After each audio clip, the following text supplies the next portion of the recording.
ფარმაცევტული სექტორის რეგულაციებში ცვლილებები შევიდა. თავრობის დადგენილების მიხედვით, სახელმწიფოს მიერ დაფუძნებული ან მართვაში მყოფი იურიდიული პირები 2029 წლის 1 იანვრამდე თავისუფლდებიან ფარმაცევტული პროდუქტის საბითუმლო რეალიზაციისთვის საჭირო ნებართვის ვალდებულებისგან. უფრო კონკრეტულად საქმე ეხება GDP სტანდარტთან შესაბამისობის სერტიფიკატს. ამავდროულად, თუ ასეთი იურიდიული პირები 2029 წლამდე მიიღებენ ნებართვას, მათ სრულად მოუწევთ GDP სტანდარტებისა და სხვა სანებართვო პირობების დაკმაყოფილება.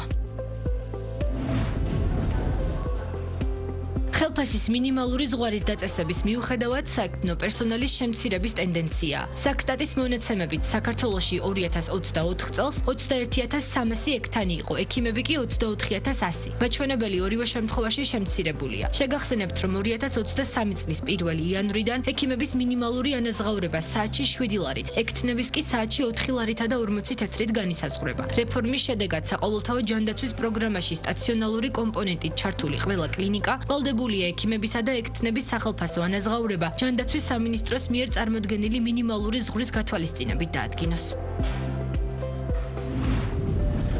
საქართველოში ერთჯერადი გამოყენების პლასტიკის მოხმარებაზე ახალი რეგულაციების ამოქმედება იგეგმება. ამ საკითხზე გარემოს დაცვის სამინისტროს წარმომადგენლები ჰიპერმარკეტების ქსელებს და სტუმარ მასპინძლობის სექტორს შეხვდნენ, სადაც ისაუბრეს სურსათთან შემხებლობაში მყოფი ერთჯერადი გამოყენების პლასტიკის მოხმარების რეგულირების ისეთი მოდელის შემუშავებაზე, რაც ჯანმრთელობის, გარემოს დაცვის საკითხებს და ეკონომიკურ ინტერესებს დააბალანსებს. როგორც უწყებაში აცხადებენ, პლასტმასის ჭარბი მოხმარება ერთ-ერთი მნიშვნელოვანი გარემოს დაცვითი გამოწვევაა. საქართველო კი ყოველწლიურად დაახლოებით 612 მილიონ ერთეულ ერთჯერადი გამოყენების პლასტიკის ნივთს გამოიყენებს.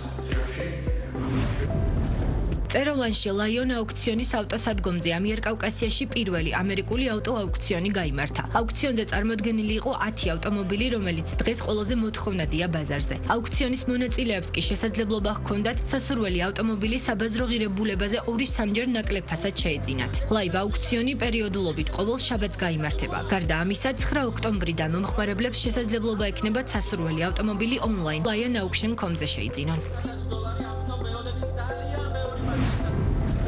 ავტომობილების ახალი შოურუმი წეროვანში ოტომოტორსმა პროექტი საქართველოს ბანკის მხარდაჭერით განახორციელა. პროექტის ფარგლებში წეროვანში 9000 კვადრატულ მეტრ ფართობზე ახალი სივრცე მოეწყო, რომელიც პროდუქციის შოურუმსა და სასაწყობე სივრცეს აერთიანებს. კომპანიის მიზანია ქართულ ავტოინდუსტრიაში საბითუმლო ვაჭრობისა და ბიზნეს პარტნიორობის ჰაბად ქცევა. ახალი პროექტის ჯამური ღირებულება 10 მილიონი ლარია.